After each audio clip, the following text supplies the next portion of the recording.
Eles responderam: muito mais do que imaginais. Influem a tal ponto que muitas vezes são eles que vós dirigem. Mas como é que eles fazem para nós influir desse jeito? É o que nós vamos ver nessa noite. Que a crença na influência dos espíritos não é privilégio da doutrina espírita.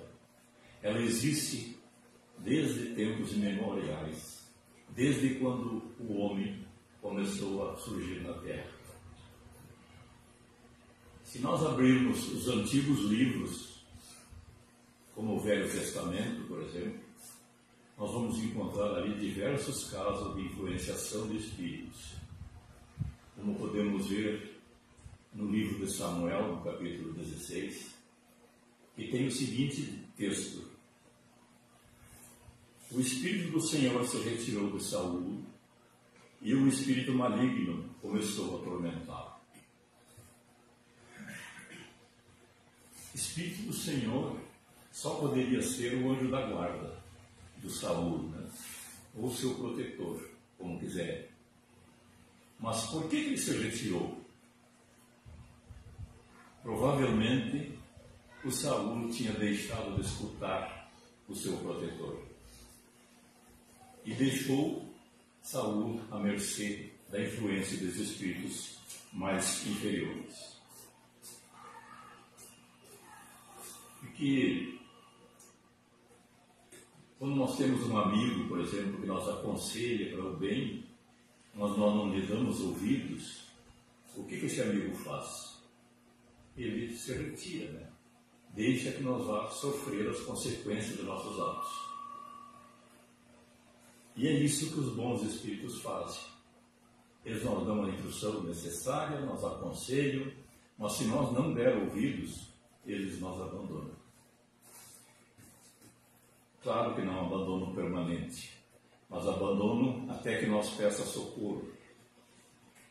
Na época de Jesus era muito comum os casos de obsessão. Paulo, nos Atos dos Apóstolos, conta que haviam até exorcistas ambulantes contratados para expulsar os demônios, como eram chamados os espíritos malignos naquela época. Mas nas obsessões simples é muito fácil da gente se livrar de um mau espírito. Até nós próprios podemos nos livrar deles. Basta não ouvir o que eles dizem, desconectar o nosso pensamento, porque eles insistem através do pensamento, através de intuições. Mas se nós não der ouvidos, eles acabam se afastando. Eles funcionam assim como aqueles operadores de marketing, né? Vocês devem estar acostumados a ouvir aquelas ligações que fazem para nós, oferecendo produtos, oferecendo planos, oferecendo mil e uma coisa. E o que a gente deve fazer quando a gente enjoa de tanto ouvir essas propagandas? Desliga o telefone. Não é isso que fizemos? Então, basta desligar o nosso telefone mental para não ouvir o que os maus espíritos dizem para nós. Porém, existe um caso que é mais difícil, que é chamado de possessão, e já existia desde a época de Jesus. Na época de Jesus era muito comum os casos de possessão. A possessão é realizada por espíritos muito vingativos e cruéis, que querem destruir a sua vida. E se a pessoa não tiver força moral para resistir, acaba permitindo que o obsessor assuma o comando do seu corpo, ficando como se estivesse sob uma ação hipnótica, fazendo tudo o que o espírito manda.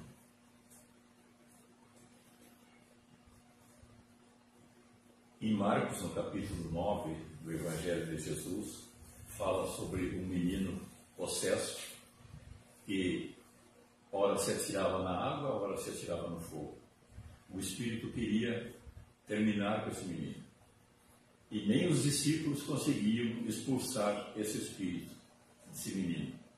Somente Jesus, com seu poder magnético, com sua força moral, conseguiu fazer o menino se livrar desse espírito. O Espiritismo não pratica exorcismo, não expulsa os espíritos maus. nas sessões de desobsessão, a gente tenta convencer esses espíritos que eles vão praticando mal, eles serão os maiores prejudicados. Porque tudo aquilo que nós fizermos para o nosso semelhante é aquilo que nós vamos receber. Colhemos aquilo que plantamos. E é isso que a gente tenta intuir para esses espíritos, para se livrar, para eles livrarem as suas vítimas. E quanto ao doente, nós tratamos através de passes, através de água purificada, através da doutrina do Evangelho, a fim de que ele se mantenha com a frequência elevada de pensamento. Porque quando estamos com a nossa frequência elevada, eles não conseguem nos atingir.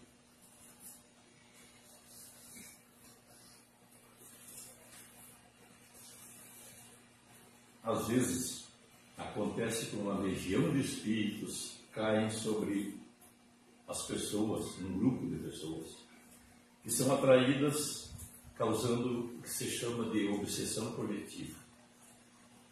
Eu acho que isso é o que acontece nos estádios de futebol, né? A gente vê essas torcidas se atracarem uns contra os outros numa luta desenfreada, às vezes sem motivo nenhum, às vezes por causa de um ou dois, centenas de pessoas se debatem e se agridem. Também nos bailes, nas festas, onde há muito excesso de bebida e termina em confusão. E geralmente depois que a pessoa esfria a cabeça, ele diz assim, o que eu tinha que ter me metido? Não tinha nada a ver com a briga. Mas daí já aconteceu. Os bons espíritos procedem como as pessoas mais de bom senso, mais espiritualizadas e educadas, e não costumam elevar a voz, e se retiram quando as discussões se tornam violentas. Diariamente somos bombardeados por pensamentos que podem ser bons ou maus. Geralmente, o primeiro pensamento que recebemos é em forma de intuição pelo nosso espírito protetor. E a seguir, podemos ter um pensamento inferior de um mau espírito, tentando nos fazer cair em tentação. Um exemplo típico, quando alguém encontra um objeto na rua, um objeto de valor, o primeiro pensamento, se ele é uma pessoa boa, é procurar o dono, não é assim? Mas em seguida, pode vir algum pensamento dizendo assim, e por que eu não vou ficar para mim? Afinal, achar que não é roubado, né? Às vezes a pessoa pensa do outro jeito. Outra maneira que acontece muito seguido, a gente está com algum problema em casa, está meio angustiado, aí vem aquela intuição de vir no centro para tomar um passe, né, receber um passe, para ver se alivia. Vamos escutar uma palestra, escutar umas preces, quem sabe assim alivia. Mas daqui a pouquinho vem outro pensamento, mas hoje vai estar bom o capítulo da novela. Eu acho que eu vou deixar o centro para outro dia. Quantas vezes acontece isso aí, né? Meu primeiro pensamento sempre do nosso anjo da guarda, do nosso protetor. E em seguidinha recebemos aquele contra-cheque, né? Portanto, é nós que escolhemos as nossas companhias. Os maus espíritos adoram gritarias, adoram discussões violentas, adoram xingamentos, e é por isso que acontecem tantas separações de casais, tantas inimizades entre colegas, tantas brigas durante o trânsito, às vezes por causa de uma pessoa que grita mais alto que a outra. Portanto, silenciar é o melhor remédio. Os pensamentos percorrem o espaço numa determinada frequência, como se fossem ondas de uma emissora de rádio. Quando nós queremos ouvir uma rádio, o que a gente faz? Sintoniza o nosso receptor naquela mesma frequência. E é assim que acontece esse contato dos espíritos através de nós. Através dos nossos pensamentos, da frequência e da nossa sintonia de pensamentos. Essa conexão também pode acontecer de encarnados para encarnados. Às vezes nós estamos pensando numa pessoa assim, de repente recebemos uma ligação dessa pessoa e dizemos: que coincidência, eu precisava mesmo falar contigo. Não é coincidência, é sintonia de pensamentos. A pessoa também estava pensando em nós. Outro caso que acontece quando uma pessoa está para desencarnar e quer se despedir de alguém que está muito longe, de algum parente que está longe, e fica pensando nesse parente: que bom se fulano estivesse aqui. E essa pessoa recebe essa intuição, sem saber de onde que vem, e geralmente pensa assim: tive um pensamento ruim com fulano, acho que eu vou até lá ver como é que ele está. E geralmente aquela pessoa que está por desfalecer, está por desencarnar, ele aguarda essa pessoa chegar para então se desligar da matéria. Parece que ele pressente que a pessoa recebeu e está viva.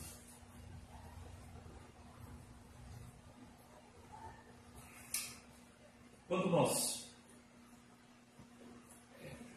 Por que Deus permite que os espíritos nos incitem ao mal? A resposta nós encontramos na questão 406 do Livro dos Espíritos. Os espíritos imperfeitos são instrumentos destinados a testar a nossa fé e a constância nossa no bem. Portanto, assim como nós temos aquelas pessoas que nos querem bem, também temos aquelas pessoas que não gostam de nós.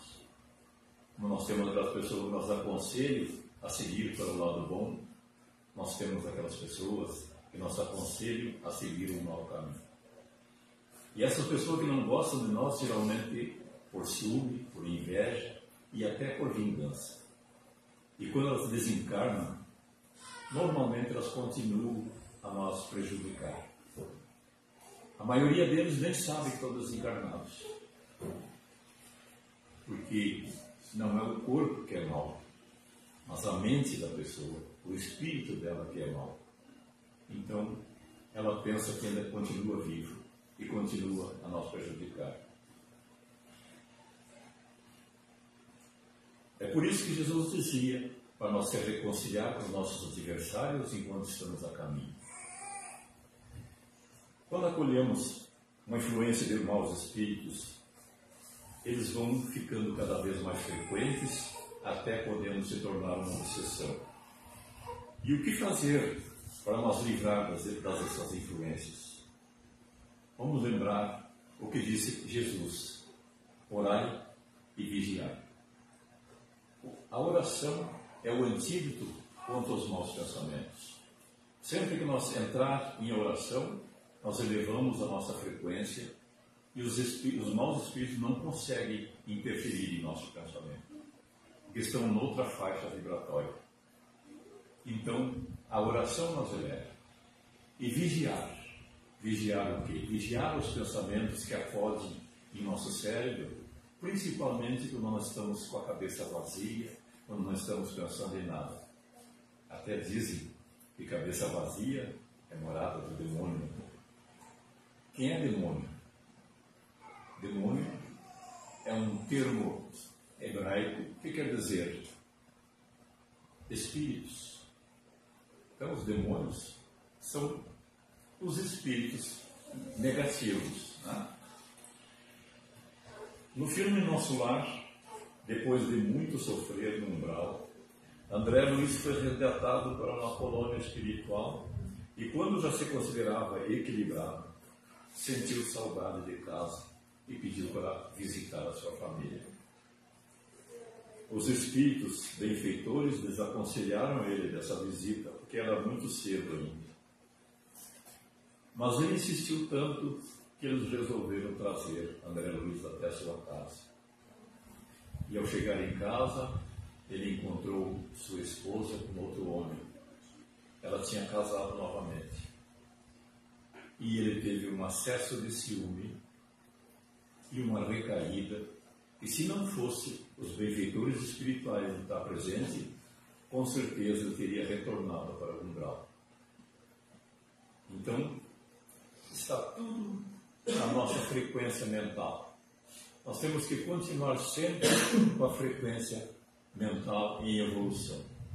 E sempre que receber algum pensamento negativo, deletar. Pensar em outra coisa. Escutar uma música boa, ler um bom livro, fazer uma prece, qualquer coisa que nos mude a vibração. Assim, nós estaremos sempre livres das obsessões. Eu acho que deu para nós mais ou menos entender como é que funciona esse caso, né, da influência espiritual. Todos nós acreditamos, mas poucos de nós cuidamos para não acontecer conosco.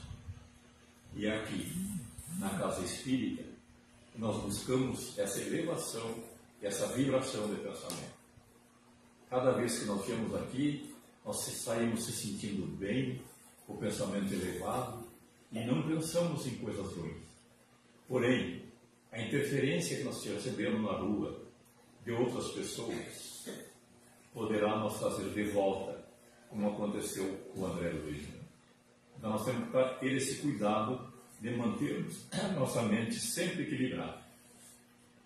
Então agora nós vamos elevar o nosso pensamento para nós receber o nosso passe. As pessoas que estão nos assistindo através da live poderão colocar um copo d'água em sua frente, fechando os olhos, todo mundo com os olhos fechados. Vamos lembrar de Jesus nesse momento, que está com os braços espalmados sobre nós. E nesses nossos benfeitores espirituais que já se encontram aqui na nossa casa, para transmitir o passe espiritual a cada um de vocês. Vamos pedir aos bons espíritos que nos cercam, que nos inspiram bons pensamentos. Pensamentos de amor, de perdão, pensamentos de gratidão. Para que assim mantenhamos a nossa tela mental sempre elevada. Para não cair nas armadilhas desses irmãozinhos que querem nos prejudicar. Dai-nos força, Senhor, em nossos momentos de fraqueza, para não cairmos na tentação. Porque só em vós encontraremos a força e o poder para sempre. E que assim seja. Em nome de Deus, em nome de Jesus, encerramos a nossa doutrina de hoje.